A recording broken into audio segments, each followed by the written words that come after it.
नमस्कार, मेरा नाम है शिवम दुबे और आप सब चेतना मंच देखना शुरू कर चुके हैं।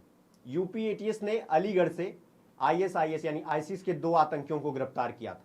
अब दिल्ली पुलिस स्पेशल सेल की टीम भी उन दोनों से पूछताछ करेगी। गिरफ्तार दोनों आरोपी student of Aligarh Muslim university यानी SAMU ऑर्गेनाइजेशन के मेंबर हैं। दिल्ली पुलिस की स्पेशल सेल ने हाल ही में जामिया मिलिया इस्लामिया से PhD कर रहे छात्र अरशद वारशी और पुणे ISIS केस में राष्ट्रीय जांच एजेंसी यानी NIA के मोस्ट वांटेड आतंकी शाहनवाज को दिल्ली से गिरफ्तार किया था। बताया जा रहा है कि NIA और दिल्ली स्पेशल सेल द्वारा गिरफ्तार दोनों आतंकी यानी 2 आतंकियों से अलीगढ़ के रहने वाले अब्दुल्ला अरसलान और माज बिन तालिक के बारे में जानकारी मिली थी।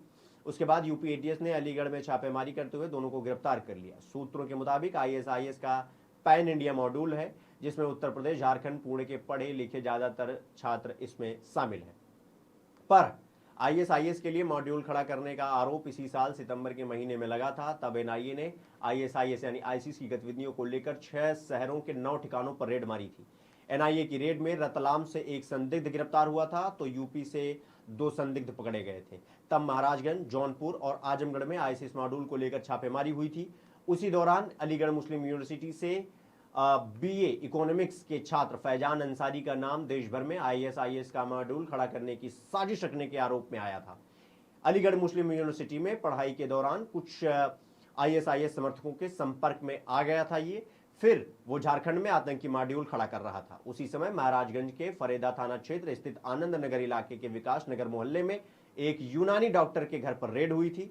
बिहार के सिवान जिले के मूल निवासी डॉक्टर का दामाद भी फैजान के संपर्क में आ गया था। अब ISIS का पुणे मॉड्यूल क्या है आपको ये भी समझा देते हैं। ISIS की बात करें तो देश में फिलहाल सबसे ज्यादा इसके यूपी और महाराष्ट्र के पुणे में सक्रिय मॉडल की गतिविधियां तेज हुई हैं। पुलिस और अन्य जांच एजेंसियों की तेज निगाहें और सख्त एक्शन की वजह से आतंकियों के नापाक मंसूबे पूरे नहीं हो पा रहे हैं। 3 दिन पहले राष्ट्रीय जांच एजेंसी NIA ने आतंकवादी हमलों को अंजाम देने की साजिश में शामिल होने वाले 7 ISIS यानी आईसिस सदस्यों के खिलाफ चार्जशीट दायर की थी। पुणे स्थित ISIS मॉड्यूल केस में गैर कानूनी गतिविधि रोकथाम अधिनियम, विस्फोटक पदार्थ अधिनियम, शस्त्र अधिनियम और भारतीय दंड संहिता IPC की विभिन्न धाराओं के तहत NIA की स्पेशल कोर्ट के सामने चार्जशीट दायर हुई थी। अब इनका मकसद क्या है आपको ये भी बता देते हैं। NIA ने इन आरोपियों की पहचान मोहम्मद इमरान, मोहम्मद याकूब साकी, अब्दुल कदीर, नसरुद्दीन काजी, जुल्फिकार अली, समील साकिब नाचन और आकिफ अतीक नाचन के रूप में की गई है। इन पर आरोप है कि ये आतंकी गतिविधियों को आगे बढ़ाने के इरादे से फंड जुटा रहे थे। इन्होंने लोगों में आतंकी दहशत पैदा करने और धमकी देने के इरादे से आईसिस की आतंकी गतिविधियों को आगे बढ़ाने की साजिश रच रहे थे। ये लोग ये सभी देश की सुरक्षता, अखंडता और संप्रभुता के लिए खतरा बन रहे थे। अब पुणे ISIS मॉड्यूल का कैसे खुलासा हुआ ये भी आपको बता देते हैं हाथ लगे।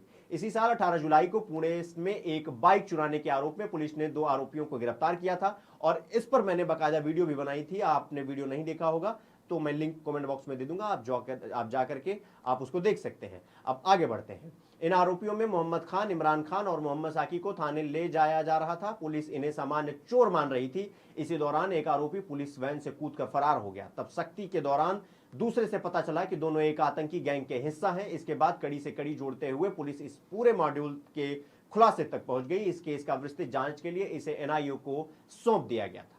यह था पूरा मामला। अभी के लिए फिलहाल मैं आप सबसे इजाजत लेना चाहूंगा। इस मामले पर हमारी पूरी नजर बनी हुई है और आपकी भी नजर हम पर बनी रहे इसलिए आपको चेतना मंच को सब्सक्राइब करना पड़ेगा, अपना बहुत ख्याल रखना पड़ेगा, सतर्क रहना पड़ेगा, सुरक्षित रहना पड़ेगा और मुझे इजाजत देनी पड़ेगी। धन्यवाद।